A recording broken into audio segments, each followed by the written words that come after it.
Democracy, as we know, is all about the 3D formula: discuss, debate, and dissent.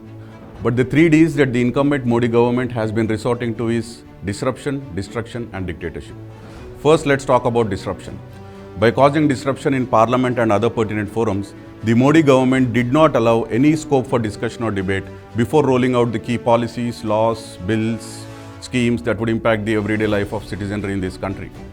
If the due process of democracy were to be followed, why would the Modi government face embarrassment, and why would have the Prime Minister forced to tender an apology to the farmers of this country? Why would the Government of India act under pressure to make 60 changes in 50 days post demonetization? And why would the scheme still end up as a dud and as a failure? Why would the government implement a whopping 376 changes in 10 months after rolling out GST? And why would there still be a lot of confusion among the consumers and traders regarding GST? Why would the government repeal all 3 farm laws within 1 year? And why did the country have to sacrifice over 700 sons of its soil? Why would the government not notify rules even 2.5 years after the Citizenship Amendment Act? And why would the citizens still live out of fear and insecurity in their own country? Why would the government make 11 changes in 5 days post rollout of the Agnipath scheme? And why would there still be such large unrest and widespread protests against this scheme? Secondly, when we talk about the destruction, the Bharatiya Janata Party in the last 8 years has destructed the very foundation of democracy and fabric of constitution by toppling democratically elected governments in 8 different states.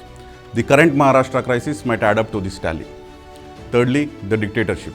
By rolling out the draconian electricity amendment bill, by not heeding to a single promise made to Telangana under statute, and by not resolving water sharing disputes between states, the dictatorial attitude of Modi has usurped the constitutional rights of Telangana and has gradually widened trust deficit between state and centre's federal framework.